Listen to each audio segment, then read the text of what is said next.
All right, Josh. Hey, welcome to Thin Line Believers. We haven't been at this in quite a while, but hopefully our electronics will keep up with us today. And as my guest, I'm going to ask if you'd be willing to pray us in. Absolutely. Thanks for having me, Adam. Yeah. Lord, I just thank you for this opportunity to just be on this platform, how you've blessed Thin Line Believers. And Lord, I just pray that you would be present in this conversation, that you'd make less of me and more of you, that you'd be glorified, and that the listeners would be encouraged, challenged, um, and just to see that there's a community around them that supports them and loves them. And that, Lord, you're driving that and you are pursuing first responders and rescuing them and delivering them, Lord. And we just praise you and we just ask that for those in the audience that are seeking you or looking for you, Lord, that you would just allow us to connect. And yeah, I just can't wait to see what you're going to do through this. In your name we pray. Amen. Amen. All right. Thank you, sir. So, by way of introduction, this is Josh Cook joining me today. Josh is the founder of Enter the Lion Ministries, and I'm going to let him tell you a little bit more about that. But I know that Josh was also a prior law enforcement and obviously felt the call into a little bit different of a direction there. But I'm going to let you kick it off from here, Josh. Yeah, absolutely. I'm grateful to be on here, Adam. And your mustache looks even more beautiful. Even though we're not in person, it's more beautiful than when I see it on Instagram. So it's the real deal, everybody. You know how to talk to him, man. I appreciate that. You gotta sweeten the pot before we start talking. No, I'm just kidding. But yeah, I was a police officer for 7 years. I started off with Baltimore City in Maryland. I was there for 2 years, and I think like most people who have that city experience, it was, you're thrown into the fire. I would never want to go do it again, but at the same time, it was a blast. At the same time, it was miserable. But I learned a ton, and it was a great way to kick off a law enforcement career. I lateraled to the county south, where I did the next 5 years. And honestly, I loved it. I loved where I was at. I loved what I was doing. I had no plans to leave until the Lord came calling, and he called my family and I to move from Maryland to East Tennessee. And I don't know that we'll get into that today, but it was one of those instances where the Lord calls you to pick up your cross, or he tells you to count the cost to follow him. And so that was the end of my law enforcement career, at least for now, unless he calls me back.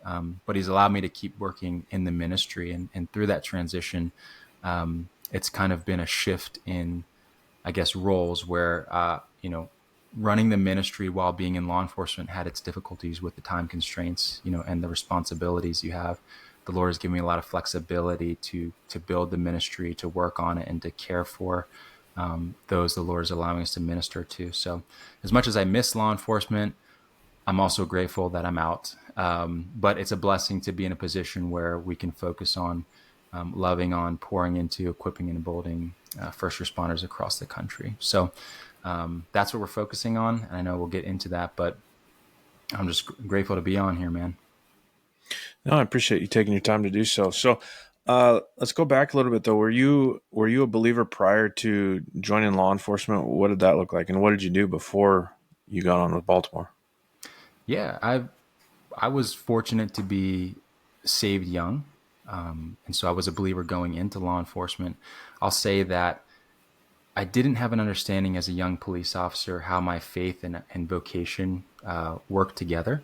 Um, and I joined law enforcement because I felt like God was calling me to, but I think maybe even more so, I was in search of adventure, a search of adrenaline rush, which isn't necessarily a wrong thing for a young man to pursue when the Lord puts that in your heart. Um, Before that, I was in college and I was pursuing business. And while I was in college pursuing business, the Lord connected me with some police officers in the area. And as I got to know them and as I got to hear their stories, what they actually did, I was awestruck, really. And I was like, I have to do that. I want to be a part of that. I want to do that. And so I switched my major and there was no looking back. I actually left college early to get into the academy, finished later, but was just the Lord really kind of grabbed a hold of me. And looking back, I know that it was the timing was all his, and he certainly called me in. But yeah, was a believer since a young age. Never thought about law enforcement until college, and then boom, jumped right in. You're in Tennessee now, but you coming from Baltimore. I mean, that's That's got to be bit of a culture shock, isn't it? It is very different culturally. We're out in a small town, and I mean, to be honest, now I love it.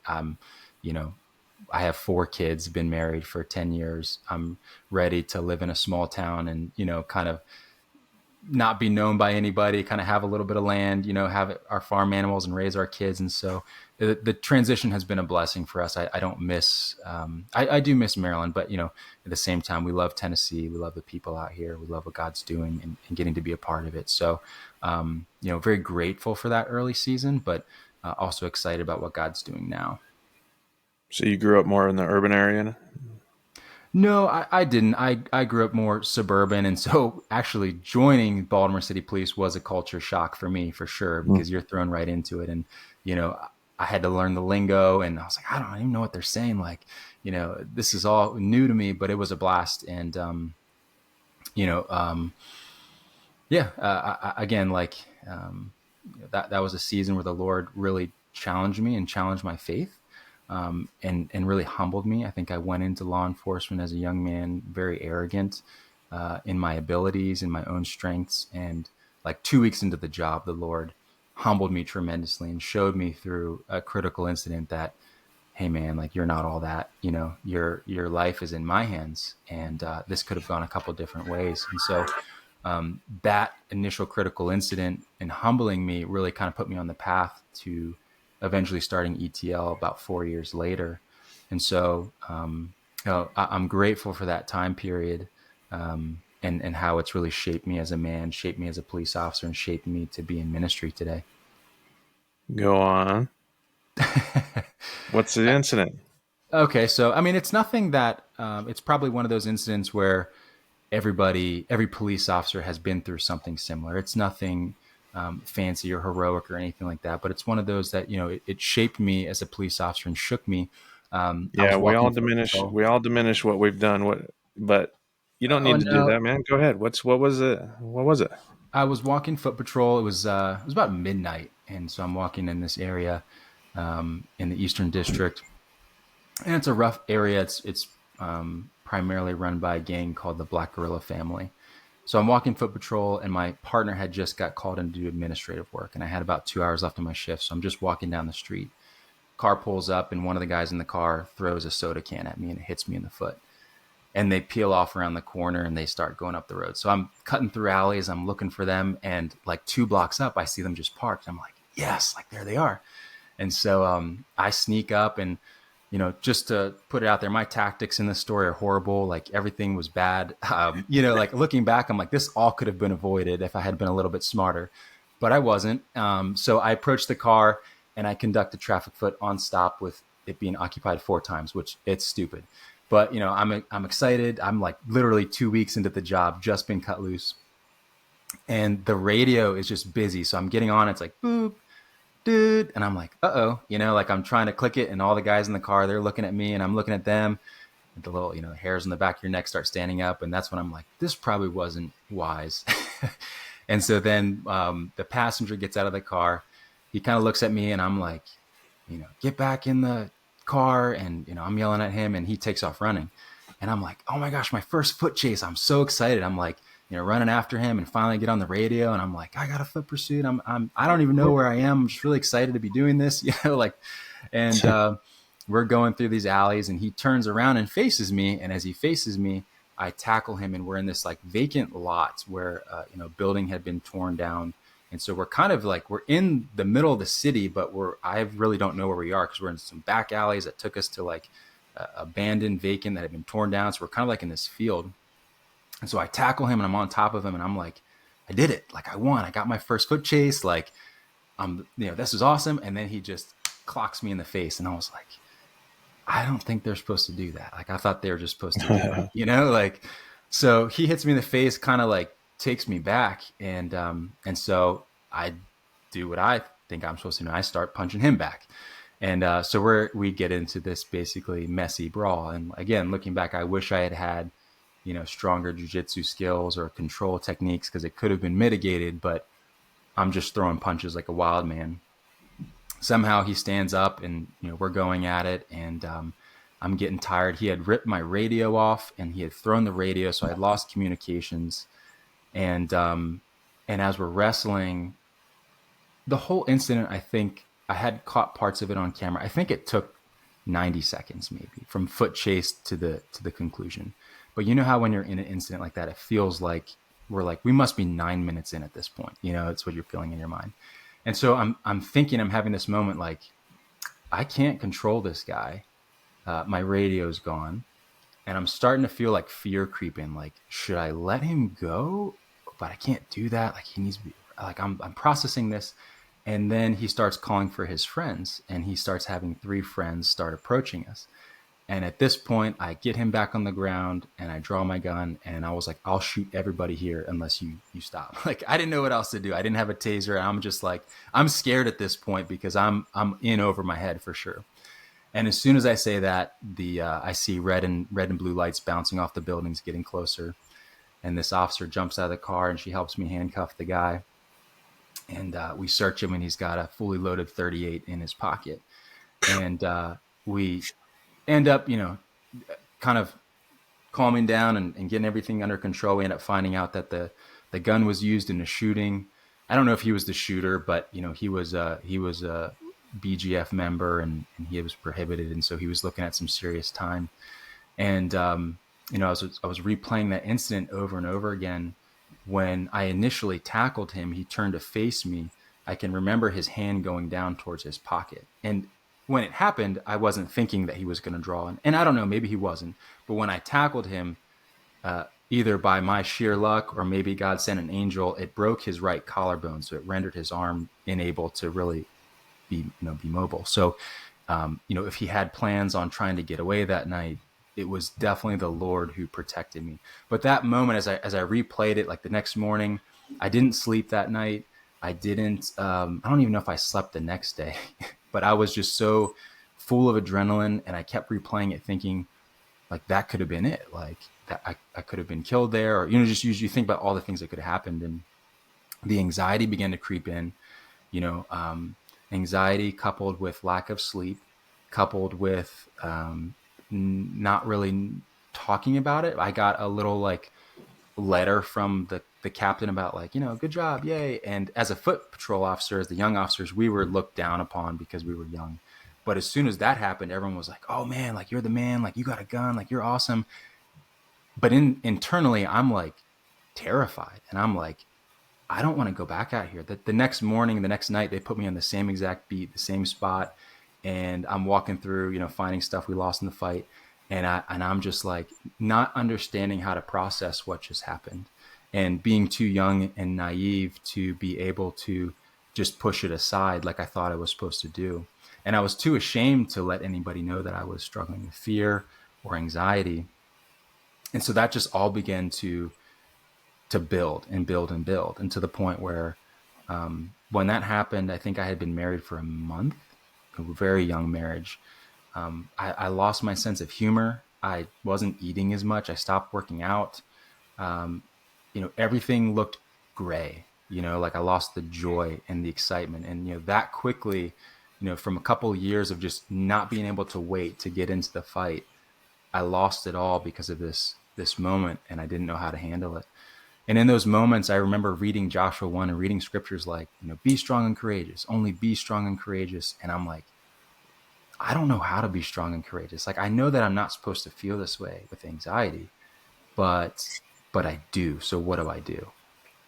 And I remember I later on found out that gang had put a hit out on me, which to clarify, I don't know if it was legitimate, like would they actually carry it out? Probably not. But it scared me as a young police officer, like, oh, that this gang may have put a hit out on me or something. Like, it was just another thing that my mind started running. So, I live 30 minutes away, but I'm taking different routes home, and I'm always looking over my shoulder, things like that. And, I think I see the dude, all the time, and, just allowing the fear to creep in. And I worked up the courage to talk to a pastor, and, very, very nice man. But when I told him, I just kind of, diarrhea of the mouth, everything that had happened to me. And I'm like, like, I don't know what to do. I'm struggling with all this. he wasn't prepared for it. And I think he just hadn't been through anything like that before. And so he was like, I'll pray for you. Like, and not to speak bad about him, but he just wasn't sure quite how to handle it. He wasn't probably the person to know what PTS symptoms were, or to know, here's how we walk through a situation like this.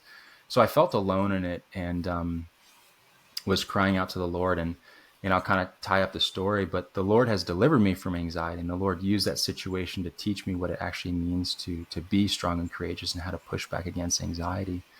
And the way that the Lord delivered me from that fear was, after that happened, and during that time, we were not plugged into a local church. We were not connected with any local body at all. And that was on me as the husband. I wasn't leading our family well. I was like, we're tired all the time. My wife's a nurse. We work shifts. It just really wasn't convenient. And so I used the excuse like, I'm too busy. I'm too tired. Church just doesn't fit into my schedule. And the Lord really convicted me of that. Was the first thing was, you need to take seriously what I take seriously.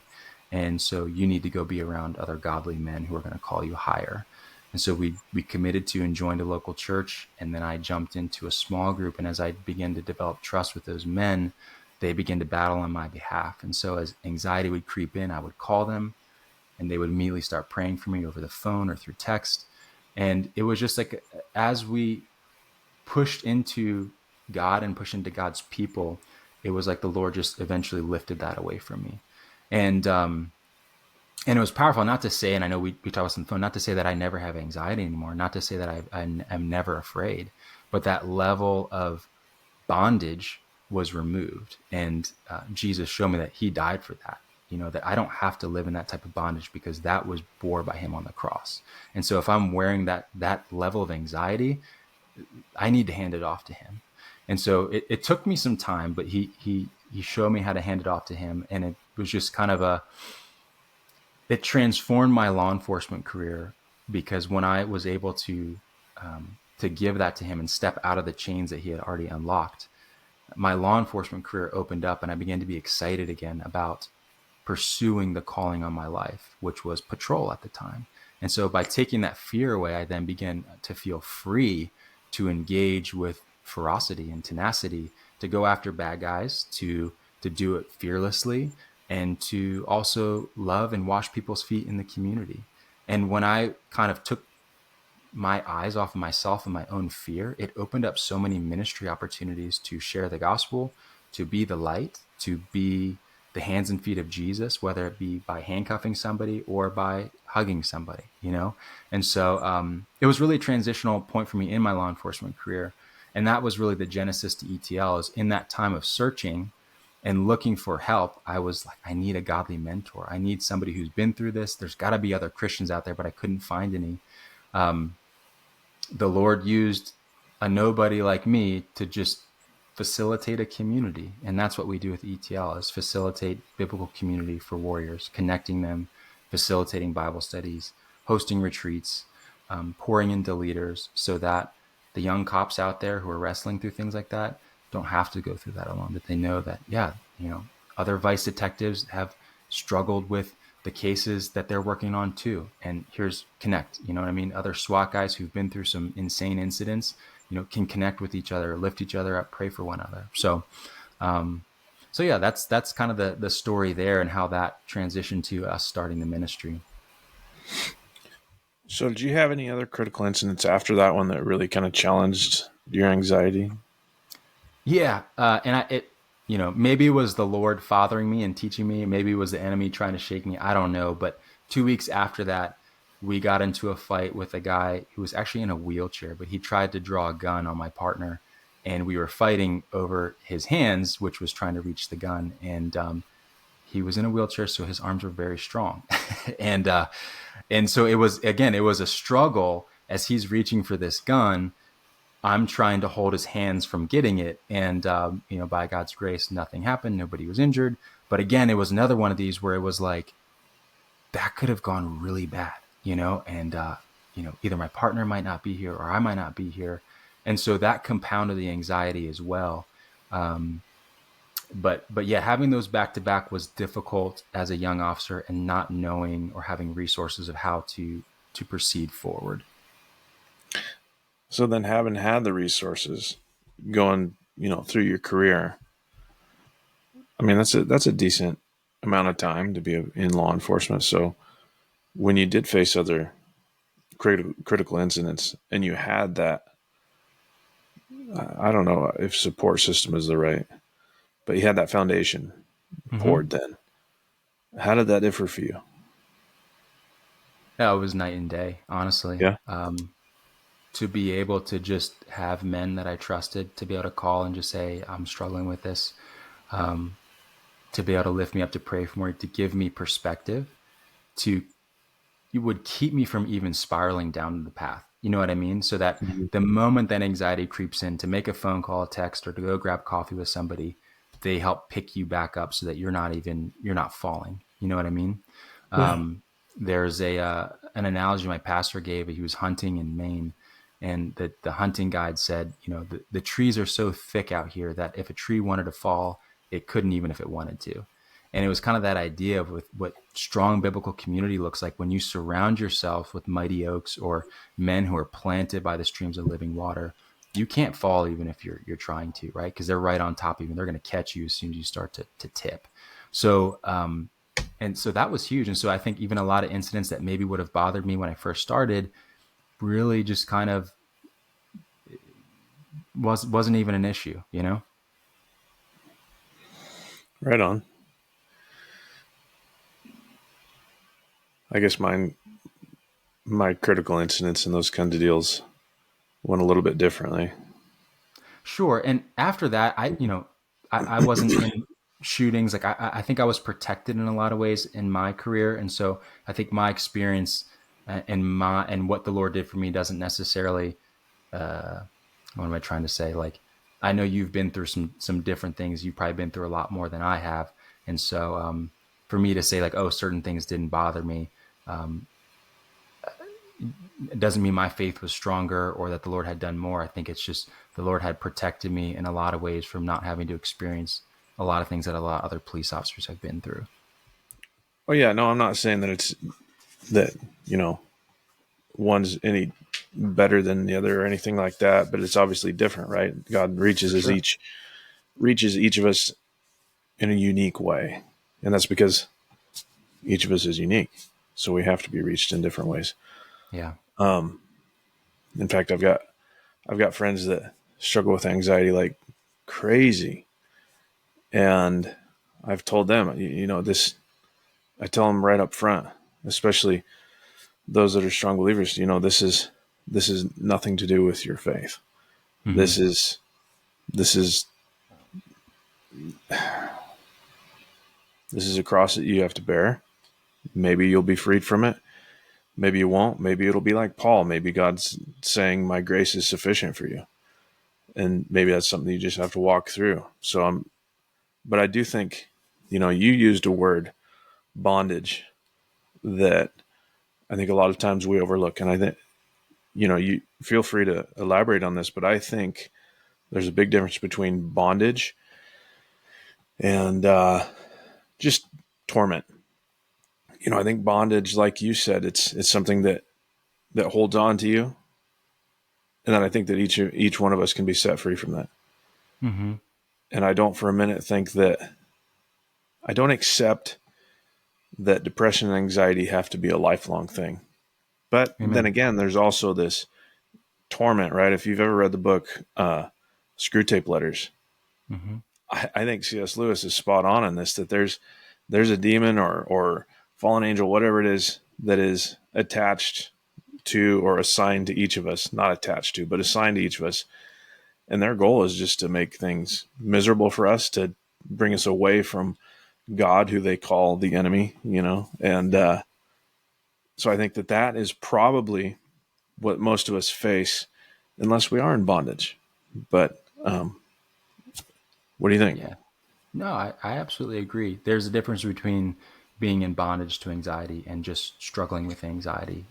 Like you said, I think I was in bondage to anxiety because of the level, how deep that it was. I needed to be set free from it. It wasn't just something I could push away.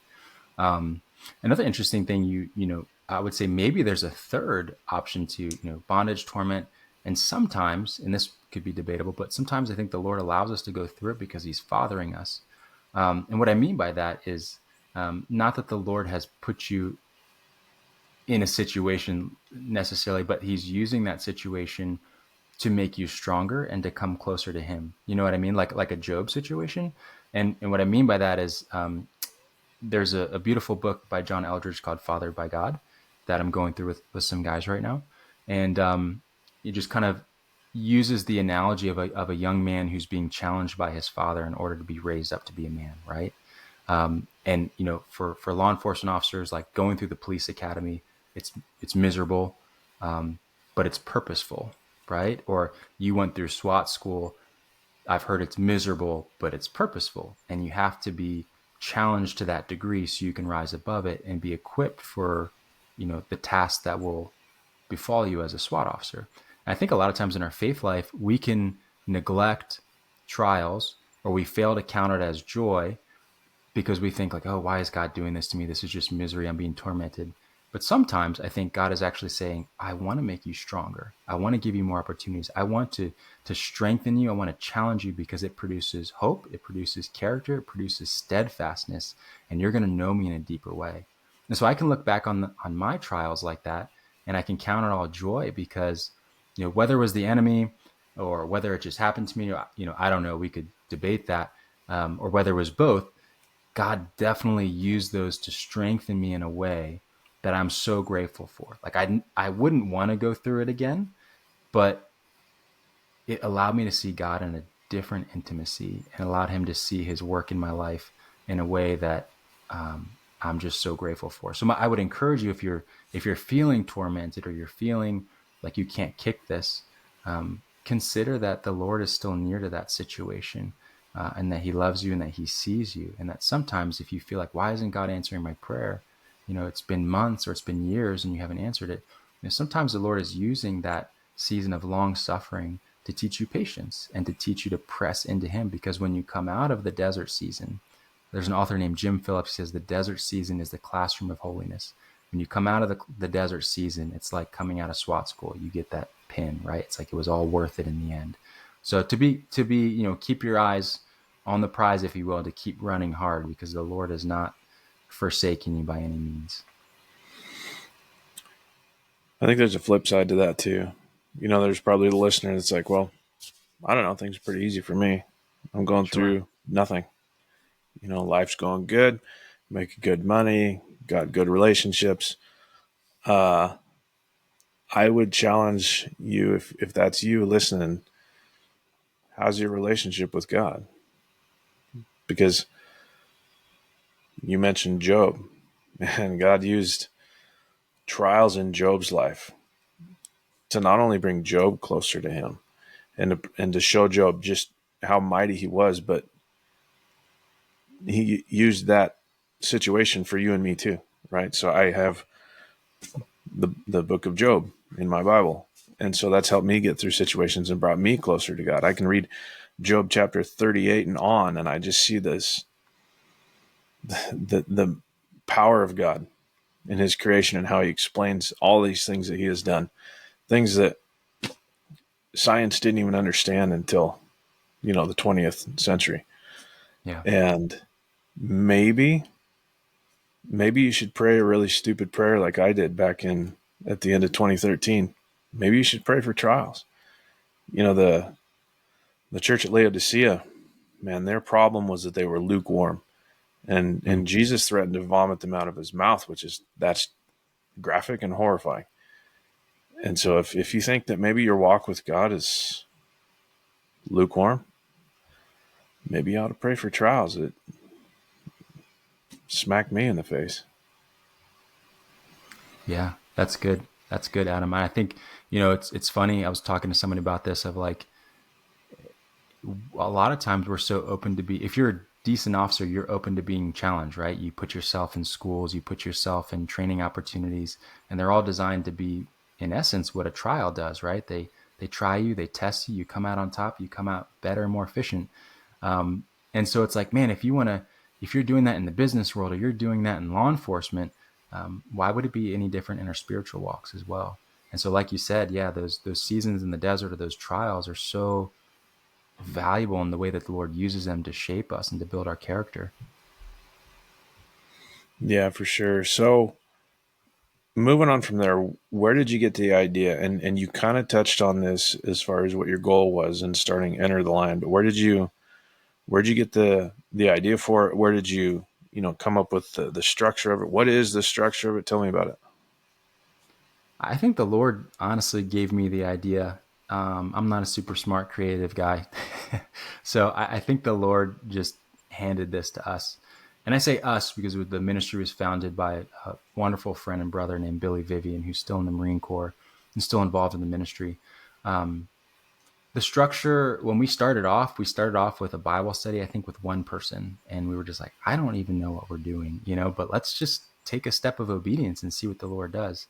I think from that day on, the Lord has been faithful to refine what this ministry is, because this is His ministry. I am currently just a steward of it. This is not my ministry. I don't even really like calling myself the head of the ministry, because that's not true. It's like what Paul says, he's the bondservant of Christ. And so I really believe that this is the Lord's and that He's doing as He wills with it. But what we do is we seek to facilitate community, like I said, for first responders. And so part of that is online community through online Bible studies, which are great for the officers who are working swing shifts, working midnights, have a difficult schedule to get plugged into anything at church. Like my Bible study at church was Thursdays at 7 p.m., and I worked like 3 out of the 4 months. So going once a month was tough. I needed something else to kind of supplement that, and I could even plug in when I was working if you have a, computer in your car or something. So that's the heart behind the online studies. We seek to help officers have the courage to start their own communities. We have people come to us and be like, oh man, I wish I had a solid community in my department. And the answer is always, maybe you should be the one to start it. Like we're all called to make disciples. And so let us come behind you and let us give you some resources. Let us give you encouragement. Let us pour into you and disciple you for a period of time so you feel like you can step out and do that. And so that's the kind of the cultivating community part. And all of that ties into our retreats, which we're building more. I think we have 5 or 6 this year. And I'm hoping that Lord willing, we'll have um, some more next year, maybe 7 to 8 is the goal. But anyways, the retreats kind of culminate that. And it's a time to come out, to be refreshed, to be challenged, to build deep community quickly. And then to build on those friendships that were made at the retreats through the online studies and to kind of keep growing together. So I would say, to sum it up, retreats, online studies, and leadership development so that people can facilitate their own community. When are you going to bring the retreat to the West Coast? You just haven't asked. Plus, I also don't think that you need me. So I think I just you're met you yesterday. Come on. well, that's true. That's true. Well, I would love to support it. I would love to. It's my heart is just to help any way I can. Nice. Cool, cool. So, how did you end up getting tied in with Jack Pearl then down in Texas? Same deal? Yeah, we connected through. I think I connected with somebody in his department through Instagram, Mm-hmm. and I'll use his first name. I think it's okay. I connected with a guy named Scott, and Scott was a guy who was like, "Man, I want to start something in my own community." And Scott was a part of some of our Bible studies. Scott was a part of one of our retreats. Mm-hmm. And then Scott went and started his own ministry, which was incredible. And so he was like, man, I want to do this. I think God's calling me to do this here in East Texas. And Scott created his own law enforcement ministry down in East Texas. And I think it's phenomenal. And that's kind of the heart and the vision, is to help. If we can help spur and encourage those and get Mm-hmm. those started, that's amazing. And Jack, I believe, was Scott's partner at some point. So, excuse me. Scott introduced me to Jack, and Jack ran a retreat that we kind of co-hosted together in the spring. So I got to meet him in person, and he's just a beast of a man. I love him. He's just one of those guys that I want to be when I grow up. So cool dude. Right on. So, what's going on now? What's next for ETL and What's the future there? I see you have a retreat coming up here pretty soon. Yeah, so we have our fall retreat, which will take place at the end of October. Happens in the mountains of East Tennessee, and that retreat is geared on withdrawing and abiding. And so, taking the example of Jesus, when Jesus was a hard dude, which I know and you've talked about probably in your podcast, but when it came to ministry, he was on foot all the time, ministering to people. You know how exhausting it can be to listen to people all day, to perform miracles, and Jesus' humanity. When he was tired, he would withdraw into the wilderness and he would seek his Father so that his cup could be filled and he could go back and continue the mission that was laid before him. And so that's kind of the model we seek for our abide retreats, is to bring first responders out to the wilderness to seek the Father together, to worship together, feast together, have fun together, and then be sent out stronger, better husbands, better fathers, better police officers. So we'll be running an online study starting in September. We'll be starting that. We'll have that retreat in October. And then we're working on our next study for January of next year, which will lead into, Lord willing, we'll have a couple marriage retreats again. We'll have our fitness retreat, and then we'll have our abide retreats. And so I always kind of look ahead loosely, and the Lord can change it. The Lord can tweak it. But that's my plan as of now. And we'll see what the Lord has. Perfect. Hey, there's a lot of different aspects, especially for somebody in law enforcement. And this is true for anybody that works as much as police officers do. You got 4 kids. So I don't know how to frame this question. I just wonder how do you, what steps do you take? I mean, how are you intentional as a father? How are you intentional as a husband?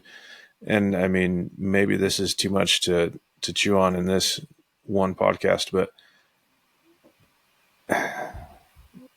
how are you being intentional in that while still being able to put in the time you need to work? That's a good question. And I'm not sure I'm the best to answer that because I'm still really learning through that, and I'm kind of stumbling forward, I guess I would say. One of the biggest things that I've learned is to protect the priority. Like, first and foremost, God has called me to be a husband and a father, and that is a priority over the ministry or over my vocational career, and so I have to remember the keep my priorities straight and to trust the Lord that if I need to sacrifice for my family, that he's going to protect me on the other fronts for the other responsibilities that I have. But discipling my children is more important than discipling people in the ministry, because they are the ones that are closest to me. And those are the ones that God has given me. And one of my spiritual mentors, who's the chairman of our board, always challenges me. And he says, Josh, anybody could take your place as the head of ETL. Anybody could take your place in your job or as a police officer, whatever. But you are the only one qualified to be the husband to Emily and to be the father to your 4 kids. And so you need to make sure that you're succeeding at that mission. And I failed a lot at it because I'm a visionary. I get excited about ministry. I get excited about business. And if an idea hits my head, I like to run with it.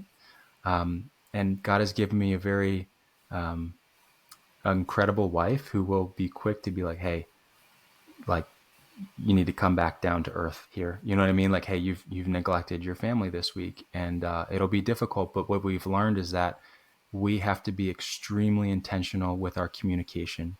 Like, hey, here's what my week looks like.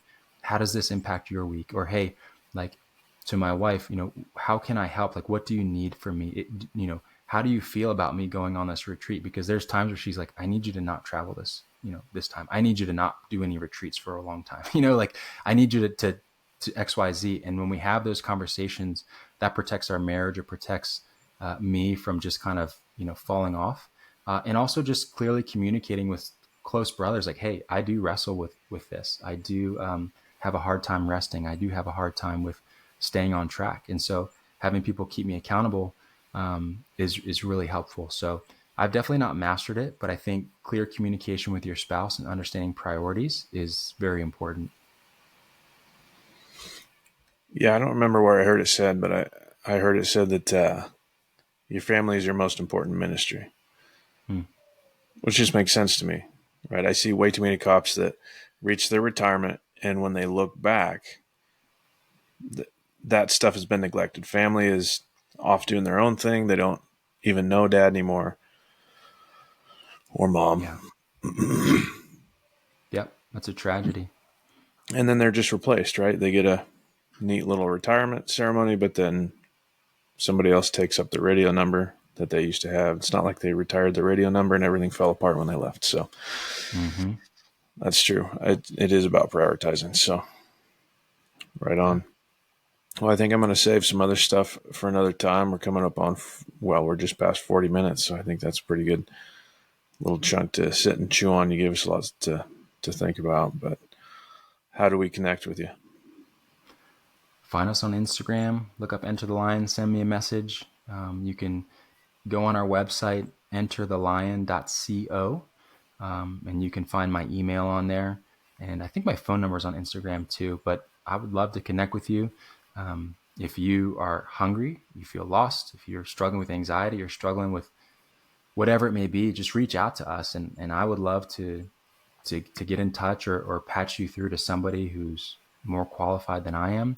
If you are looking for community, you looking to start community, if anything we talked about, you know, puts a an inkling in your heart, gets you excited, reach out, because I'd love to see how we can support you, get you connected, and get you on the path to where God's called you. And just to piggyback on that, I've been holding my Bible open here for quite a while now. One of the verses that's gotten me through a lot of the anxiety issues is a very popular verse, but it wouldn't be one that you would think, man, yeah, this would get me through. No, it's Isaiah chapter 9, verse 6. For unto us a child is born, to us a son is given, and the government will be on his shoulders, and he will be called, and this is the key phrase right here, Wonderful Counselor, Mighty God, Everlasting Father, Prince of Peace. And I always just kind of skimmed past that. But one day I was really struggling, and that's the passage that was just in my daily reading. And I saw that Wonderful Counselor. And I looked it up, different translations, and the majority of them say the same thing, Wonderful Counselor. Where the comma is, it doesn't really matter. Wonderful, comma, Counselor. It doesn't matter because, you know what? I have a counselor. I talked to somebody, but I never saw that portion, and I took that literally. I took it very seriously. I went out to my barn, because I got a barn here. I went and I sat on my hay, my stack of hay. I sat there and I spilled my guts like I would do a counselor, man, and that made a huge difference for me. So anyway, I just wanted to share that real quick, and I'm going to pray us out as soon as I get my hat off, like Paul told me to do. Father in heaven, thank you for this conversation with Josh. Thank you for what you've done through him and in him. Thank you for showing him the priorities of family. I ask that would always remain the same as much as we want to reach others with the gospel, Lord. We know that that you have given us family as a priority. So please help him to pour into his kids and into his wife and to lead them properly. And then, Lord, I ask that you would give him the energy left over from that to pour into the rest of us. Thank you for our brothers and sisters in law enforcement, particularly, but also those hose draggers fighting fire and our veteran community. Lord, I ask that you would pour special blessing out over all of them and all of us. And Father, whatever you have in store for Enter the Lion, I ask that it would be beyond anything that Josh could plan on his own, but that as you grow this thing, as you reach others, that he'll look back and see that only your hand could have done all these things. And Lord, I ask that this podcast in particular would bless somebody, and if somebody is dealing with the anxiety, that they would turn to you and that they would find peace. And it's in Jesus' name we pray. Amen. Amen. Thank you, Josh. Thank you, Adam. Appreciate it. We'll get you back on here hopefully before too long, since now I'm actually starting to do this again. Maybe I won't be so lazy now. Thank you for having me on. It was a blessing. And I'm grateful for what you're doing. Truly, keep up the amazing work. Oh, thank you for sure. All right, folks. Connect with us on Instagram, YouTube, all that good stuff. We'll see you soon.